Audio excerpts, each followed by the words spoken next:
Le 25 avril 1974 au Portugal, un coup d'État militaire met fin, sans violence ou presque, à 41 ans de dictature fasciste et la démocratie s'établit peu de temps après.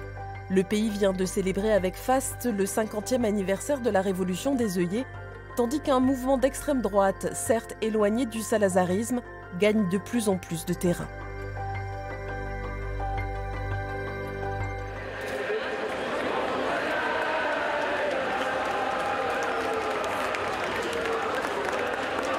Ce 25 avril 2024, l'avenue de la Liberté, jalonnée d'œillets rouges, porte fièrement son nom. 200, 300, peut-être 400 000 personnes y défilent. Trop nombreuses pour être comptées, trop nombreuses même pour une estimation. Il y a 50 ans, la dictature tombait.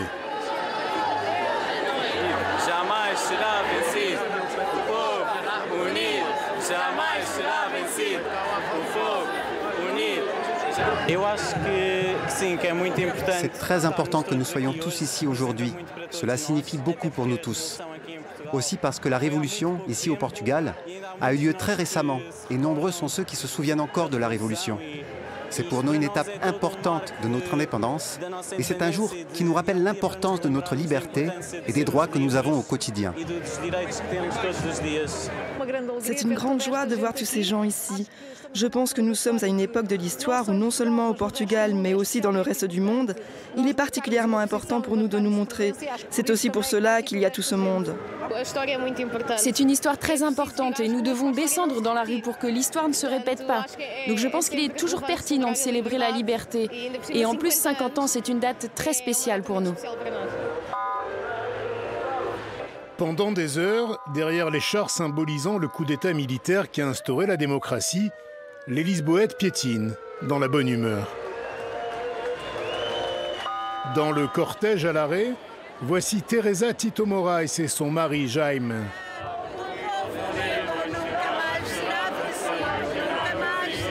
Teresa est la fille de Manuel Tito Moraes, l'un des fondateurs du Parti socialiste portugais, dont la mémoire est entretenue par une association.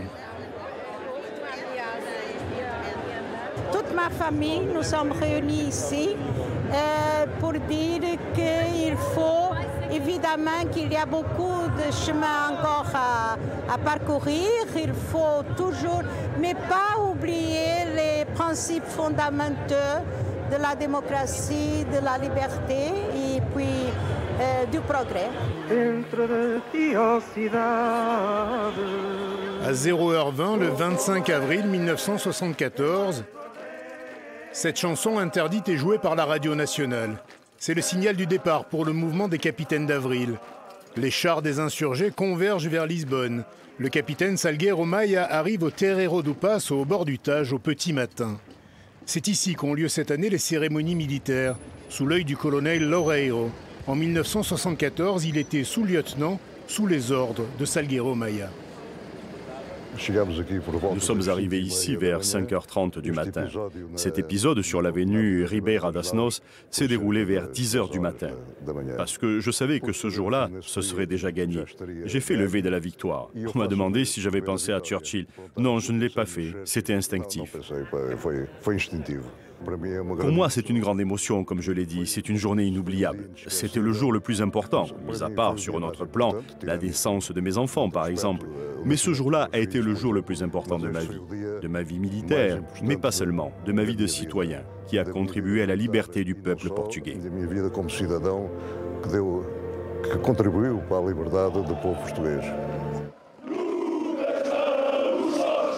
Ce fut un beau jour pour de nombreux Portugais. La fin de 41 ans de dictature salazariste, obsédée dans les années 70 par le maintien à tout prix de l'empire colonial portugais du Cap-Vert au Mozambique. Alors, ce 50e anniversaire n'était à rater sous aucun prétexte. J'avais 14 ans, 15 ans, presque 15 ans. Et le 25 avril, à midi, j'étais au Rossio. L'après-midi, j'étais au Carmo. Ici, je ne suis pas venu ce jour-là, parce que c'était... il y avait presque la guerre ici. Mais Oui, c'était fondamental de venir ici pour moi. Équipée en guerre, la garde enveloppe les militaires qui eux-mêmes encerclent la caserne des gardes républicains installés dans l'ancien couvent des Carmes qui domine la vieille ville. C'est là que s'est barricadé ce qui reste du gouvernement. Marcelo Caetano, qu'ont rejoint les ministres de l'Intérieur et des Affaires étrangères. Depuis les bords du Tage, les militaires entourés et encouragés par la foule qui leur offrira des œillets arrivent jusqu'à la caserne du Carme. C'est ici, au cœur de Lisbonne, que tout va se jouer en quelques heures. Fantassins et cavaliers ralliés au mouvement des forces armées et gardes républicains restés loyaux, mais très vite hésitants, sont face à face. Qui tirera le premier ? Aujourd'hui, la caserne du Carme est en partie transformée en musée. Le colonel Loureiro, dont la photo orne la façade, se souvient avec émotion du soutien populaire. Dès que nous avons quitté le Terreiro do Passo, la foule a commencé à se rapprocher, à monter sur les véhicules. Et c'est à ce moment-là que j'ai pensé que d'un coup d'État militaire que nous avions réalisé, une véritable révolution était née, précisément à cause de la population qui nous suivait, qui nous acclamait.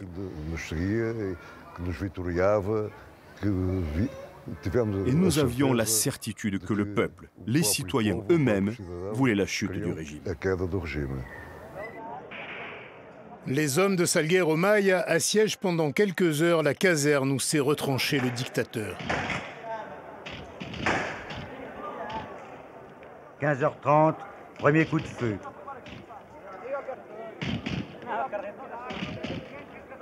Pour ponctuer l'ultimatum envoyé au président du Conseil, un blindé a tiré dans le portail de la caserne des Carmes. Quelques impacts de balles sont encore visibles sur les ouvrages de la bibliothèque, sur le chemin qui mène au bureau où Marcelo Caetano a cédé le pouvoir.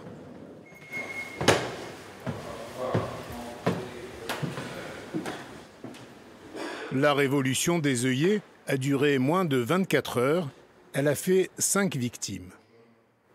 Le capitaine Salgueiro Maia était venu parler au président du Conseil. Il lui a déclaré que pour que le pouvoir ne tombe pas dans la rue, il voulait remettre la direction du gouvernement à un général. Et c'est ainsi qu'est entré en jeu le général Antonio de Spinola et qu'il a obtenu le pouvoir. La démocratie s'est établie. Malgré les temps difficiles que nous traversons, elle continue d'être une démocratie. Et dans les pas de Salgueiro Maia, j'espère que nous continuerons à nous battre. Parce qu'il s'est battu aussi pour la démocratie, pour la liberté, pour la justice sociale, pour l'égalité. La décolonisation a également été réalisée.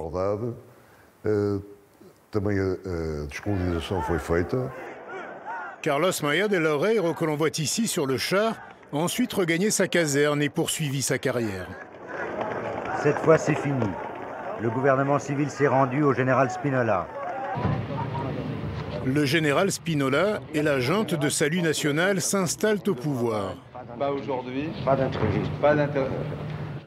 Depuis leur exil à Lausanne, Teresa et Jaime Tito Moraes apprennent la nouvelle, sans vraiment y associer la notion de liberté. Il montrait l'image de la Junta de Salvation Nationale avec Spinola, etc. Et quand j'ai vu cette image, j'ai dit, c'est fini, c'est pas un coup de droite. Pas un coup de gauche, c'est sûrement un coup de droite, parce que nous on savait qui était Spinola. Spinola était un officier fasciste. Pourtant, très rapidement, les opposants politiques, dont le père de Teresa, vont rentrer d'exil. On a téléphoné tout de suite à mon père, qui était à la famille. Il aussi, il ne savait rien, mais il a décidé de venir avec Soares et Ramos da Costa dans ce qu'on appelle le train de la liberté. Ils sont arrivés à Santa Apollonia. La gare de Santa Apollonia, elle aussi prise d'assaut par la foule qui célèbre le retour des dirigeants de la gauche.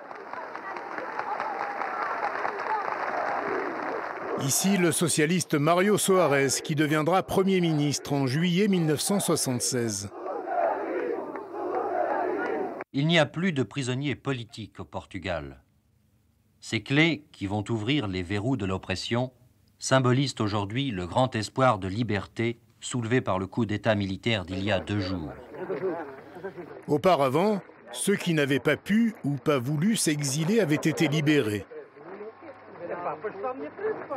Teresa Tito Moraes a vécu de nombreuses années en Suisse, après avoir été emprisonnée quelques mois en 1965 à la suite d'une tentative de fuite. Quand ils sont arrivés l'avion, ils ont appelé par mon nom, ils ont dit que je devais sortir. Moi, je n'ai pas bougé, mais le commandant du bord est venu avec eux. Il m'a dit non, il faut partir. Et moi, j'ai encore réagi. J'ai dit mais je suis déjà en territoire suisse parce que c'était un avion de la Suisse. Le commandant dit non, malheureusement, nous sommes encore dans la piste. Il faut accompagner ces 2 agents. En juillet 1974, Teresa, Jaime et leurs enfants sont arrivés à Lisbonne par le pont du 25 avril, anciennement pont Salazar. C'est une nouvelle vie qui commençait, pour eux comme pour tout un pays. Une vie placée à jamais sous le signe des œillets.